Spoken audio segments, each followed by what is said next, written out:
Welcome back, everybody. This is episode 32 of the Clappercast. We're recording on December 9th, 2019, and I am Burke. I'm Sean. And we have an update on the diversity and inclusion story that's been going on a bit in the NHL. So this is pretty fresh off the press that We're Bettman looking like had within the last hour. yeah, so Bettman made an announcement that there's a couple exciting things down the pipe for the NHL. So let's just get right into that, shall we? So I think the most important thing is that Bettman said that NHL clubs are air quotes on notice. So if it's found that teams don't inform the league of incidents such as the Akeem Aliu situation, that teams could face consequences. Yeah, we've got severe discipline in quotes from Pierre LeBrun here, so that's no bullshitting around. That's it's like something's gonna happen there. Yeah. And So whether that's like financial or like a fine, or if that's something else, we don't know yet. it's very ominous, and that's what makes it way worse. Yeah. Yeah. It's like that. It's just like severe consequences where it's like you don't know what the punishment's gonna be, so it's very scary until it happens. As long as the Department of Player Safety isn't involved, I think we should be okay. As long as they don't Yeah, spin the wheel on on this the wheel of three racism. three game suspension for the GM. Yeah. Yeah. So that's the first point is that Yeah. teams have to do something about this. I was gonna relate this back to kind of what we talked about before with like how Ken Holland kind of brushed it over in Detroit and how he didn't really do anything. He just kind of backed up Babcock and said, if you want out, I can get you traded, basically. And then he also mentioned too, along with that, that Bettman is still actually investigating what happened in Carolina. He's Mm, kind of his quote here is that as it relates to incidents involving Bill Peters in Carolina, there seems to be some confusion between statements by Peter Karmanos and Ron Francis, which I still need to sort out.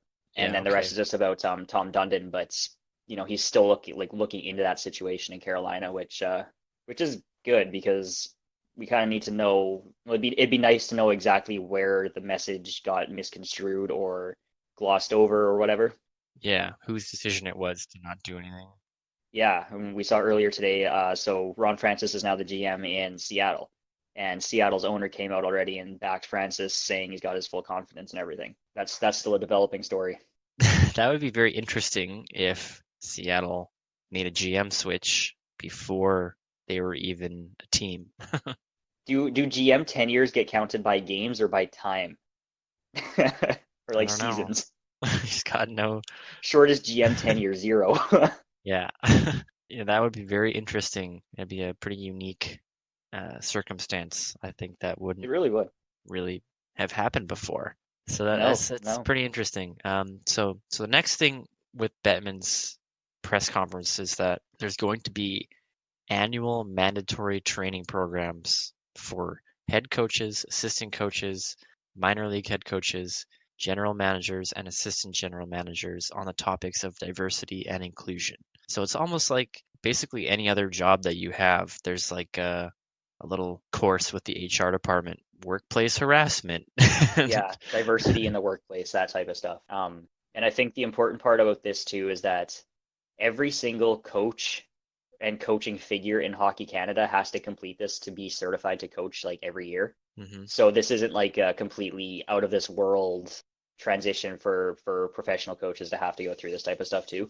And Oh yeah, quite exactly. honestly, it's a decent response by Bettman because like him and the league weren't really under fire, but for him to kind of step in and like start introducing this type of stuff and like acknowledge that yeah, there's still a little bit of a problem in Yeah, it just shows that transitioning they from are that old school mentality. they're actually gonna try and work to get that out of the game, which is Yes, good. I think it's a good move. And you're right, it is. it's not And like they were taking any heat for it because it's ultimately not the league installing these racist things around the league, but yeah, it's just individuals. But they have an obligation to step in. exactly. And we were talking about last week about the shock to hockey culture. And traditional hockey culture is just old white guys basically.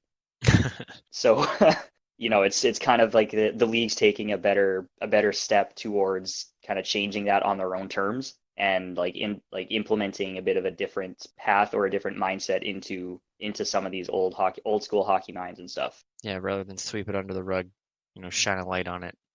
Yeah, do something exactly. about it. Yeah, and I think that the third thing that was to come out of this is almost the most important in my eyes, is that I agree. they're going to create an anonymous hotline for players and team personnel to report inappropriate conduct. And as I said, it's going to be anonymous, so there's no threat of, oh, my job might be on the line if I report this. So, like the Ron Francis situation, I might not want to move this up the ladder because my boss might not think it's valid or it's a waste of time or whatever.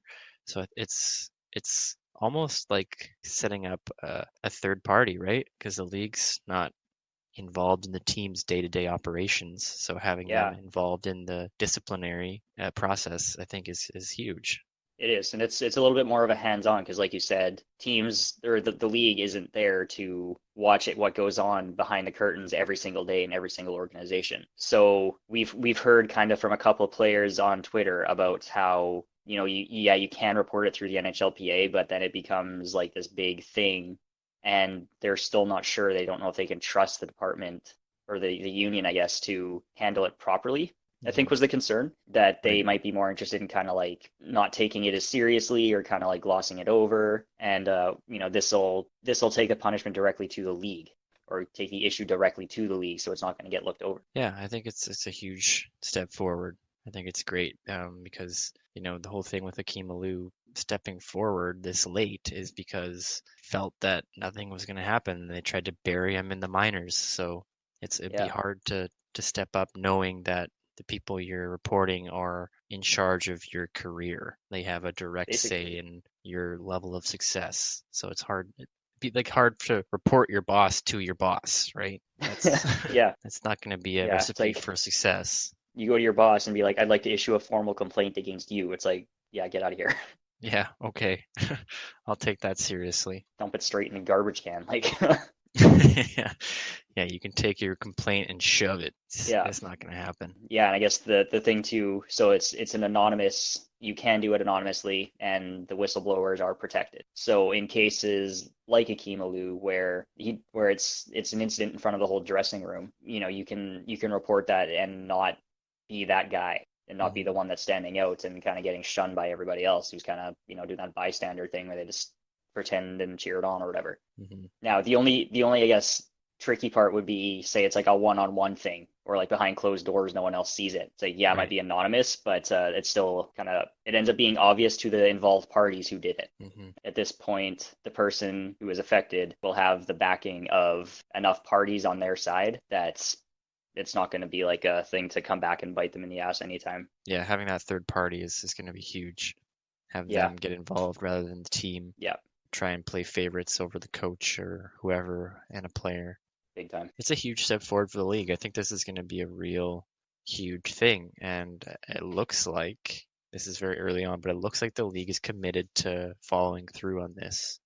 Yeah, With saying we're not done with Carolina, we're looking into it still, and even just having Kimalu in the process involved in it, I think that yeah, they're really being quite progressive, and it's huge.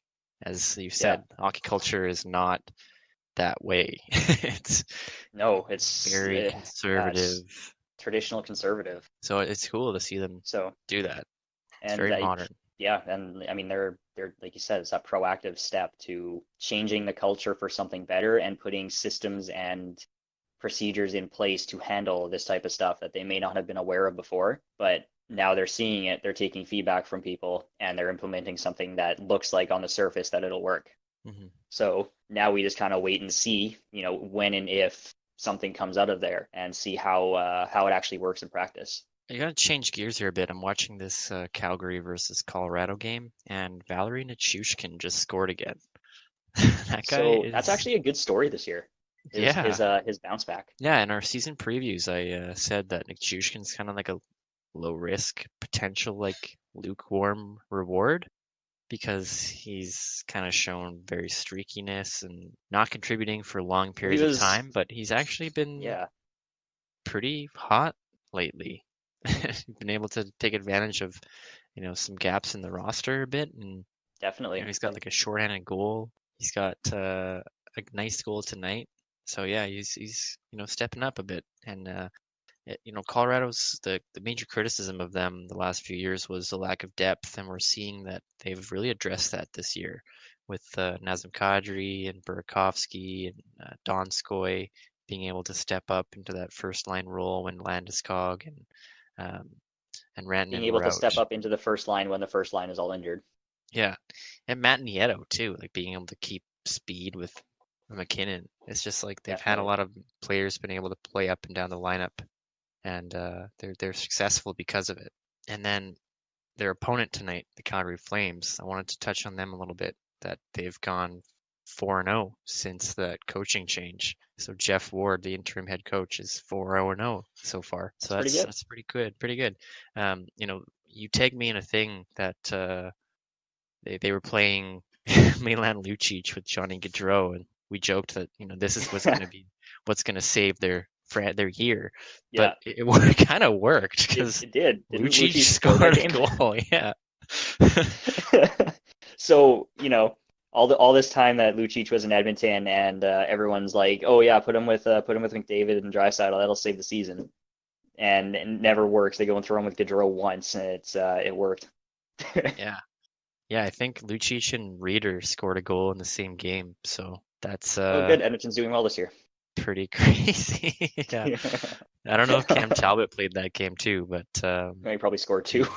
yeah. Yeah. Yeah. So that's it's just kind of cool to see that the team was able to kind of, play for that head coach. And again, it might be Yeah, that just initial like bounce back for the new coach. Everyone yeah, there usually seems is. to do a little bit better right off the bat, but Especially um, for a team like Calgary, where we kind of know how good they can be, and then they went through such a bad stretch that it was bound to turn around eventually. It just happened to very nicely coincide with a coaching change, which is probably the type of shakeup they needed. yeah. I think I looked into this a little bit last year, where it's like the first, 8 to 12 games after a coaching change are usually a very strong response by the team on the ice, where they Mhm, where they go really, really have a strong stretch, and then it kind of tapers off back to a norm sometime after that. So mhm. we'll kind of wait and see in a couple of weeks, kind of around Christmas, how they're doing. But I mean, early returns are great for them. Yeah, the Pacific is just all over the place. So yeah, I was actually just looking at that. Wanted to mention that how tight the Pacific is in the lower playoff spots. Yeah, it's That wild, man.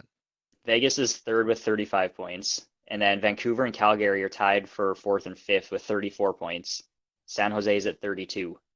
Yeah, So San that's Jose quite has the competition. Yeah, so the Flames have won four in a row. The Sharks have lost four in a row. They are just streaky, the team. Like they're just They're so Yeah. streaky.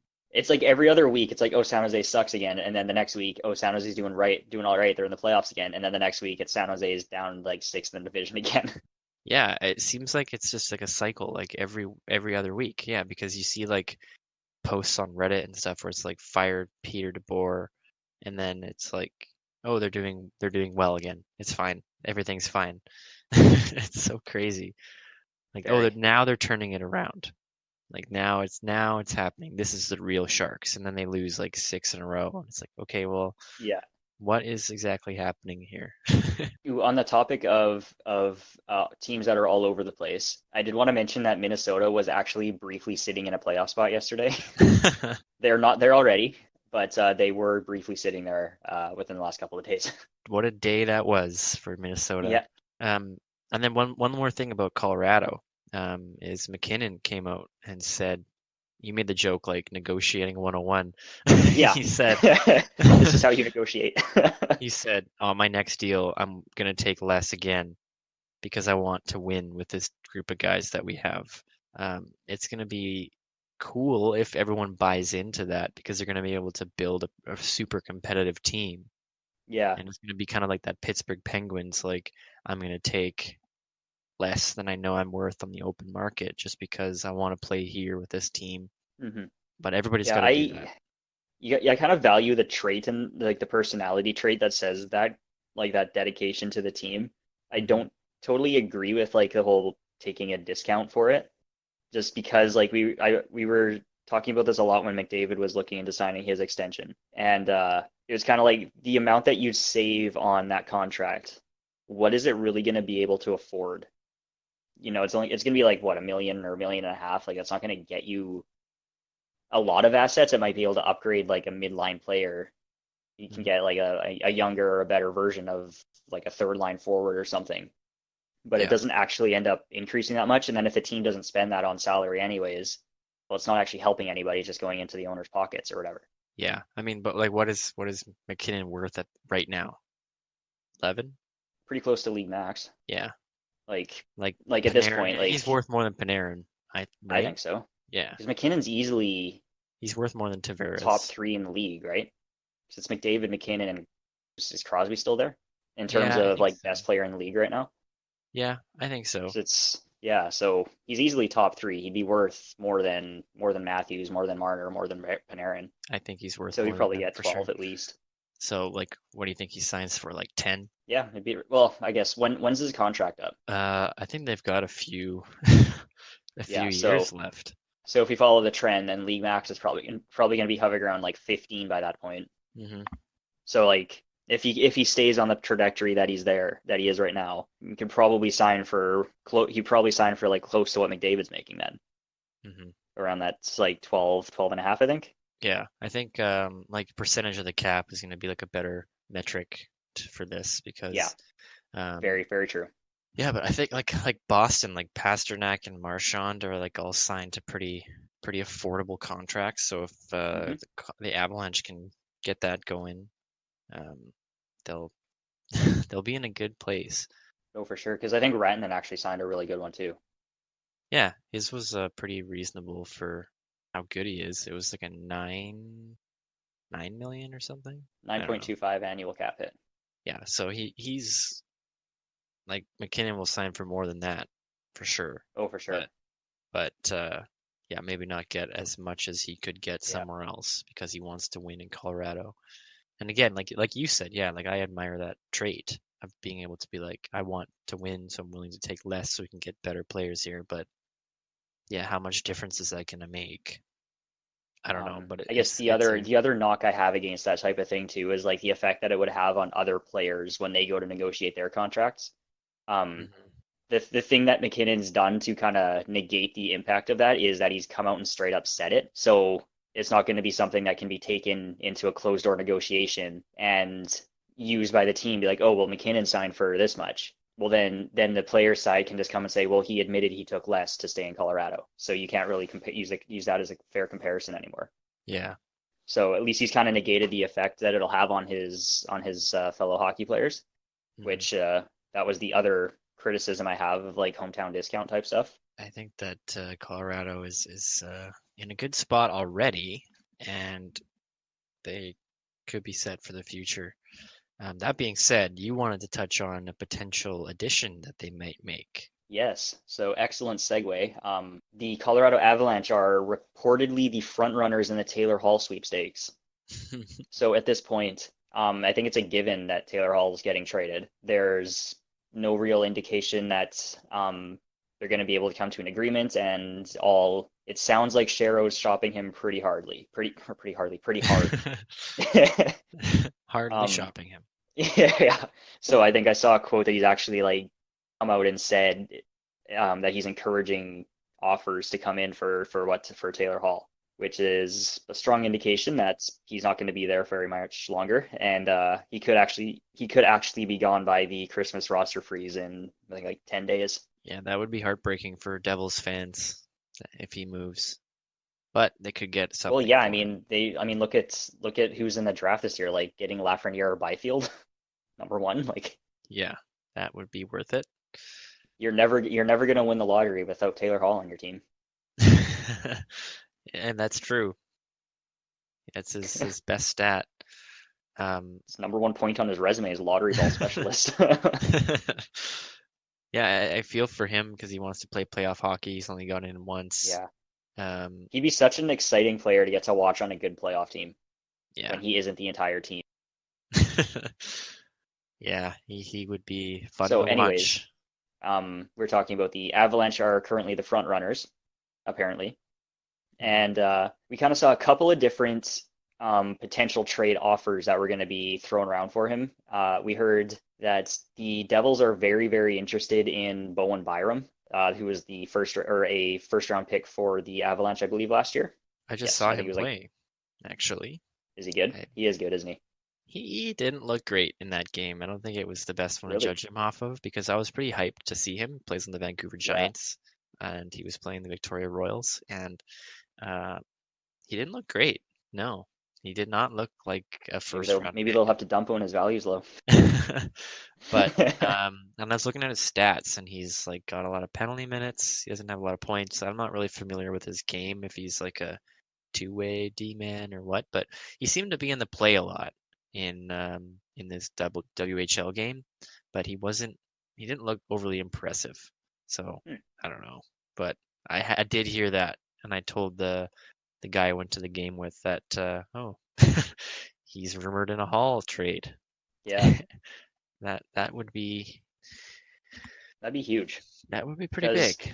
the Devils are apparently looking for like a four-piece package for Taylor, Hmm. which I imagine is like a first round pick, which for a rental team is probably going to be just out of the lottery or like mid to late first round. Yeah, They're looking for a prospect, I'm assuming a good prospect. like a blue chip. I have to imagine they'd want like some sort of roster piece that'll work now, so someone who can play in the lineup right now. Yeah. And I don't know what a fourth piece would be, but I figure that it's either some sort of like later round draft pick or it would be a conditional pick if Hall resigns with that team, Hmm. similar to what we saw with Carlson. The wrench in that package is that Taylor Hall does not want to commit to an extension during the season. So the team trading for him isn't going to get a yes or a no during the season. They're going to have to wait until the offseason Hmm. from the sounds of what Hall wants to do with his next contract. So that basically ruins that package because no team's going to pay that much for someone Just and for a rental.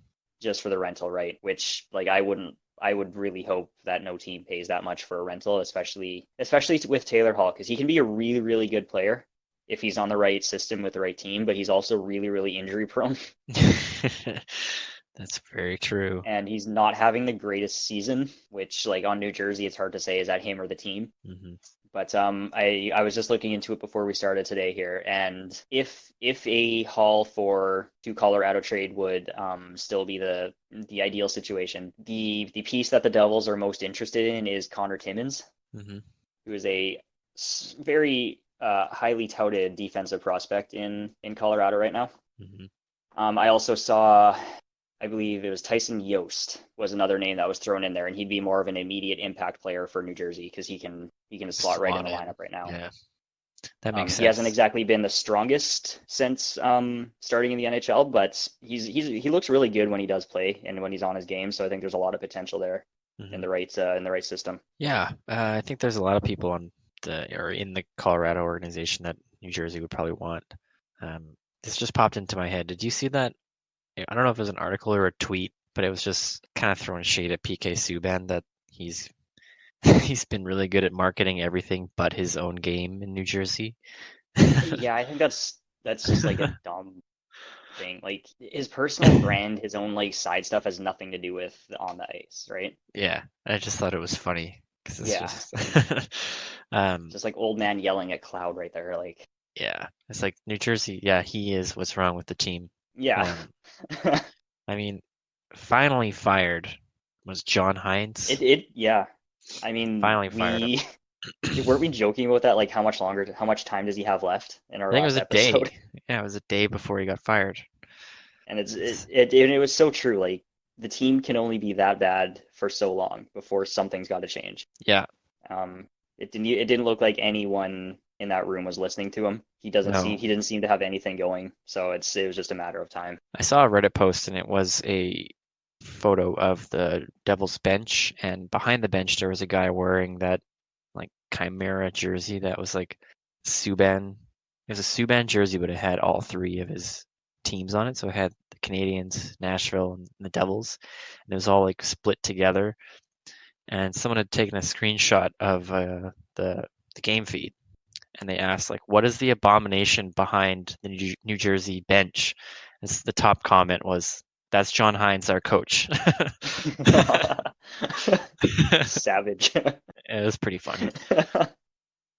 So yeah, the Devils, I think they probably just want to avoid that John Tavares situation where they lose their best player for nothing. Basically. And I guess the thing with them is like they know he's not staying and they would be better off just trading him and not trying to keep him and see if they can convince him in the offseason. Yeah, just don't waste your breath. Basically. One thing that I wanted to bring up is healthy scratches. So we saw Alexander Radulov get scratched. Um, you noticed that he had a really selfish penalty. What was it, against the Yes. Jets, or it was the game I before believe the it was Jets? against the Jets. I think it was the Jets. Or no, it was the Wild. It was the game before the Jets. Yeah, He it was was scratched for that game against the Jets.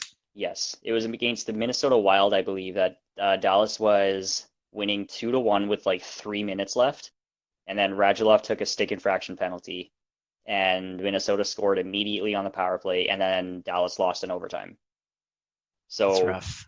that was like a normal thing for Radulov. Apparently, he takes a lot of those stick penalties, which is backed up by the fact that he's taken like 15 minor penalties already this season. And I mean, he hasn't exactly been playing the greatest. He's like maybe a half a point per game. So I think it was just that's a very easy performance based scratch, Mhm. and it's a pretty bold step to scratch someone of Radulov's caliber and importance to the team. But you got to do what you got to do. You got to hold Correct me if everybody I'm accountable. wrong, but didn't they scratch him last year for like yelling at a coach or something? Didn't they scratch him for something like that? And then That Radulov sounds came like out, something Radulov would do. and then he came out after and said like it was the right thing to do because I was out of line. I'm pretty sure that happened last season. I think we talked He about it. Yeah, he did get scratched for being late to practice in the beginning of March. I don't know. I'm pretty sure that that was him. That he like, yelled at an assistant coach or something, and then Montgomery just scratched him. Or he benched him maybe for the rest of the game. I don't know. Maybe. So I mean, Well, this is also he's the same guy who hit notorious. who Yeah, hit his coach with a stick. yeah, So he's notorious for not getting along with coaches very well. So um, it's a bold move to scratch him, one of your top six guys. definitely. Another one though that I wanted to bring up is Colin Miller on the Buffalo Sabres. So he was traded for in this offseason. Sabres gave up a second round pick 2021 and a fifth in 2022. So they picked him up for 3 seasons, left on his contract at 3.8 million per year, and he played every game until Brandon Montour came back from injury. And when Montour came back, they had a bit of a logjam on defense because they have like Ristolainen, Dahlin, Miller. Who else do they have? Montour, um, Yokoharu, Yoki and the older guy, the old Scandella. Um, guy. yeah, and I think they got somebody else too. But anyway, so they have a lot of D men, and then Ralph Kruger said we're going to be rotating defense through the lineup, so everyone's going to get scratched, and we're going to rotate through. Um, in the 9 games after he said that, Colin Miller was scratched 6 times. Yeah. So And I he think was scratched one more time since then. yeah. So I see he's kind of become the odd man out there, Hmm. which I think it seems like that was a bit of a risky trade in a sense, but like low risk at the same time because they didn't give up a whole lot for him. Because that's kind of the trajectory that Miller was taking last season too. He ended up on the outside looking in Vegas and got scratched a bunch by the end of the year. Yep. So it was kind of like a see if you can turn it around to the fresh start type thing. That doesn't seem to have been quite what he needed. No. And he statistically has not been the worst player on the team in on the defense. So he has been better than Rasmus Dahlin, who has had a pretty terrible start to this year um, based on advanced stats. And then Ristolainen is worse in some other things. Um, when Miller was scratched for a lot of those games, Buffalo was losing a lot of games. And Miller is good at he's He's above average statistically in zone exits, which is something that Buffalo is kind of missed a bit. There's some discrepancy between the general manager and the coach, I think, because they brought this guy in to slot in, and now he's not getting used. So it's kind of like a asset management situation here, where Yeah, if he's not getting used, he's just getting healthy scratched. Maybe we should move him. And there's rumors that he is going to get traded. There's rumors from Elliot Friedman that there's teams interested and they want him. So I think he's probably going to get moved because he's just been getting yeah. scratched a lot of Now I times, and then wonder he came if back. He got scratched um, on the 7th against Vancouver, and then last night, the 8th, he played against Edmonton and he got an OT winner on a feed from Eichel. So from healthy so. scratch My to next scoring the question, overtime winner. is he going to be able to? Are they going to be able to recoup their loss for him? And then he goes and scores an OT winner. So maybe he can. Yeah, I don't know. I didn't watch that game. Did you watch that game? Did you see how he I did played not. the rest of the game? Okay. Because just scoring a goal doesn't mean that all of the problems and flaws in your game are absolved, but No, it doesn't mean that the coach trusted him to put him out in OT with Jack Eichel. big time, big time. Yeah, like that's a huge vote of confidence. It's a bit of a weird thing where it's like we're going to rotate defensemen, but actually not really. And then when you come back in, I'll trust you to play with our best player. It's kind I of feel like that's a very kind of Kruger weird. move though. Like that modern, like his leadership style. That's a very Kruger move to put a guy back in the lineup and immediately give him like a role that's like reserved for the most trusted players, Hmm. or like a huge situation like that to just immediately put him back. I feel like Yeah, that's a very Ralph Kruger move. yeah, it's kind of weird. So I don't know. I think there's a very high likelihood that he could get moved. I don't know where he would Yeah. go, but Well, I mean, you look at what the Sabres um, did over the offseason too. You're talking about kind of some weird asset management, how they acquired a whole bunch of defensemen kind of in the same role in the last 12 months mhm, between Montour and Miller and Yokoharu. mhm. That's a lot of players filling the same role. See here's who I'm forgetting. I forgot a couple. So on defense we have Zach Bogosian, Rasmus Dahlin, Matt Hunwick, Henry Jokiharju, Jake McCabe, Colin Miller, Brandon Montour, Rasmus Ristolainen, Marco Scandella. And That's a Dahlin's lot. injured. Dahlin Dahlin is injured. I think he Oh yeah, played recently, but yeah, he is hurt. yeah. So we've got 1, 2, 3, 4, 5, 6, 7, 8, 9, Concussion. 9 D-men on the roster. So there's just, you know, like, yeah, it seems weird to have That's a lot brought of one more defensemen. guy in. Um, It's kind of like you're just throwing a whole bunch of stuff at the wall and seeing what sticks. yeah, so for right-handed defensemen, they have got Bogosian, Jokiharju, Miller, Montour, and Ristolainen. So they have a surplus of Ooh. right-hand D. So that So is actually a valuable trade piece because a lot of teams are exactly. looking for right-handed defensemen. Hmm. They'll end up getting a bit more because of that, Yeah, so and it's they'll be able possible to that they command a could bit more too recoup because they have so their many what they gave up for him. But easily. yeah, I think it's very likely that he'll get moved because I mean, if they're not using him, either him or somebody else is probably going to be on the way out because Easily. they could get a better forward, right? Yeah, well, a lot of those guys too are kind of like developing defensemen, Hmm. so they're not going to want to sit on the bench either. Like it's not great for their careers or for them at this point in their career. No, absolutely. Yeah. So it's just something kind of interesting that I picked up on and I was looking at this past week. I noticed that he was scratched a couple weeks ago because I was watching a bunch of Buffalo games, and it's just seems kind of weird that the guy that you traded for in the offseason just haven't benched like for a pretty significant chunk of the season so far. Yeah, He's sat in the press box for 7 games, and they've played 31 games. So that's a pretty significant definitely. amount.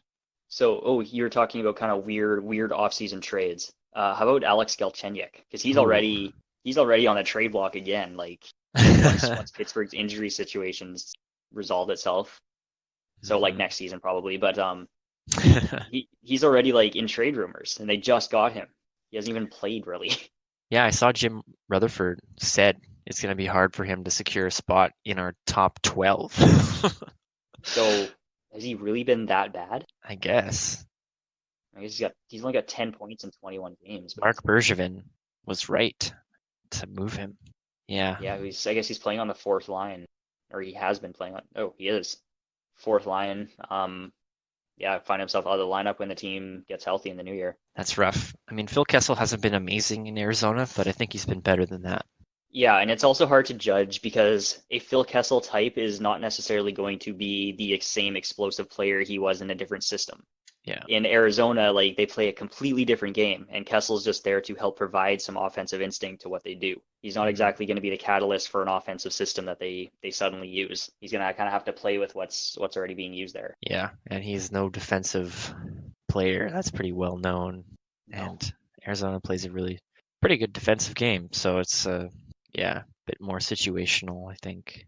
But yeah, it's a weird trade. It's kind of hasn't been working out how either team kind of saw it happening, but I think with Pittsburgh's injuries, I don't know. Their team's kind of all over the place too.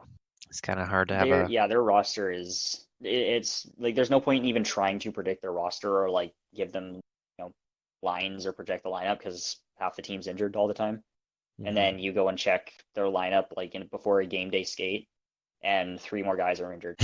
Yeah, or their reporter. Yeah, or the reporter gets injured too. Yeah, it's been a wild season so far for Pittsburgh, and they've had a lot of injuries. And amazingly enough, because you can never underestimate what Pittsburgh can do. They're still actually having a really good season. That's because Malkin is fire. Yeah, exactly. And Tristan Jarry too has come and stepped in and been excellent in their net. Yeah, he's really stepped up. Murray's been a little shaky, and Jarry has been pretty huge for them. Well, that's kind of everything I had on my list, Sean. Is there anything else that you wanted to go over at all? I do want to follow up on our discussion before about all the stuff that Bettman has announced tonight, because Akeem Alou has put out a statement on the NHL's announced plan of action that I'm going to read out here, which I think it's a good indication of kind of how the league's listening to feedback here. So the statement is that I am encouraged the commissioner embraced many of the changes that we proposed at the meeting. Now the hard work begins of focusing on specifics and implementing policy that will make this sport more diverse, safer, and accountable. We have to ensure that future generations of hockey players do not face the barriers and racism that I have throughout my career. Together, we can do something truly great and transformative for hockey. So my main takeaway out of that is that the league is actually listening to feedback from affected parties. They're not just unilaterally making decisions on, oh, I think this will be good. Mm-hmm. They seem to be taking feedback from someone who has actually gone through this type of stuff to see what can we do or what could we have done or had in place that would have helped you in this situation. Mm-hmm. Where it's kind of answering that question rather than, oh, we'll help you with this. That has no feedback or no words. My mind just completely went blank on that word. Words are hard. Yeah, I get what you're trying to say. There's no suggestions from the affected parties, so it's nice to see the league's actually listening to the people affected. Yeah, definitely. No, like I said, that's kind of everything that I have. Oh man, this Calgary Colorado game is just back and forth right now. Calgary just went up 3-2.